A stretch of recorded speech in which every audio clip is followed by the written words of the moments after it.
What is the story of the Hillsboro Story?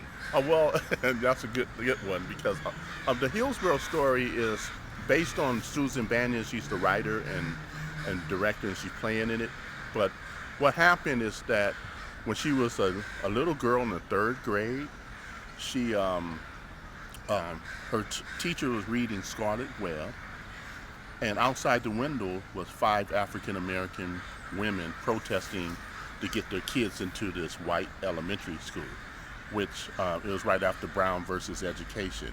So what she did, she memorized it in her head and went back to interview about 50 people and the marching mothers, that we call them, which is very interesting because only one is living now. They all passed away, but it left an impact. So about 3 years ago, I took the project and I went to Hillsboro, and I seen the flavor of the town and everything and how it swings and the story, and I did the soundtrack. But it's the first test case of Brown versus Education in the North. So you had them going to the first court case, and then they lost it, and then they appealed, and then the NAACP got involved, and Thurgood Marshall got involved, and they sent Constant Baker Motley, which was Judge Motley, but she was a lawyer then. And it was like 1955, around that time. So civil rights, um, you know, they was going on the spot. They was being creative on the spot.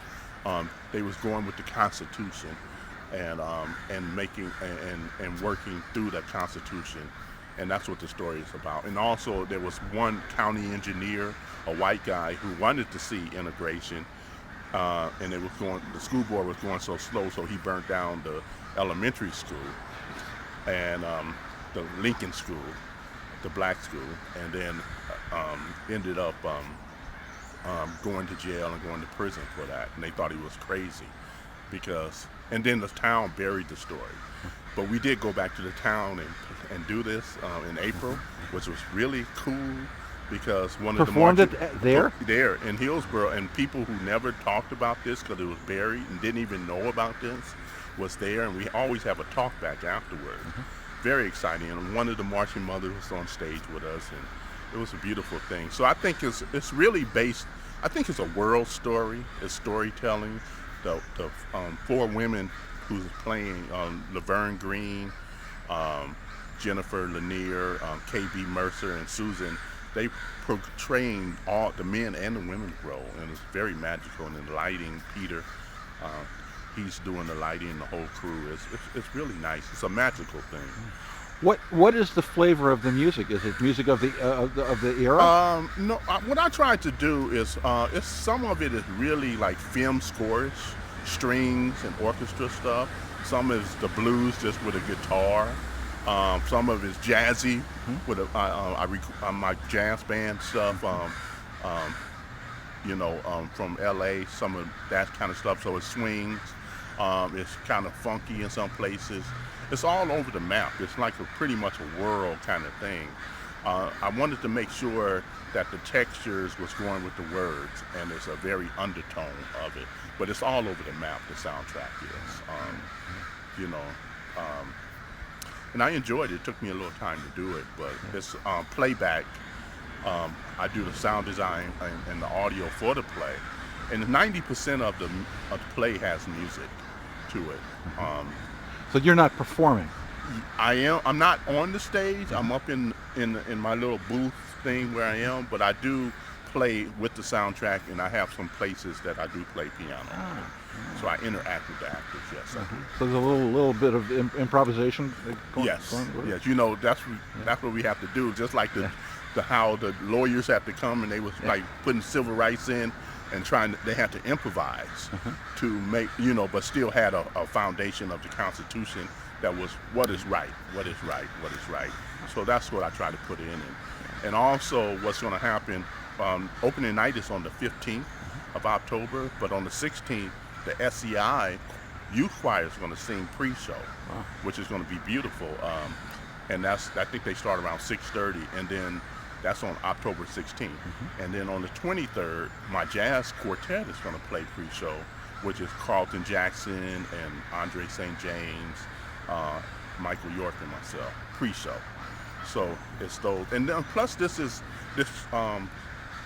script is going into the Portland's public schools for 11th graders as for literature to for the students. It's a curriculum for it that students will be able to take this format of memory, writing, and go into the community and get historical things and make writings their experiences. So it's really a great thing. And then we're going to tour. We're taking a tour. ART is sending us on a tour, ART has been great, artist rep. Yeah. So we go on the Northwest tour, and then we go on a Midwest tour, which we play at like the Freedom Center, Underground Railroad Freedom Center in Cincinnati, and we go to Topeka, Kansas, where, that's where the Brown versus education started. So it's going to be an exciting time. Why we got you here? Tell us about the new album. Oh, the story. Yeah. What What is the story? I mean, well, I've been hanging out with writers, and I just it's really like outtakes of stuff I have done, some remixes, and I have one of my young students, Savannah.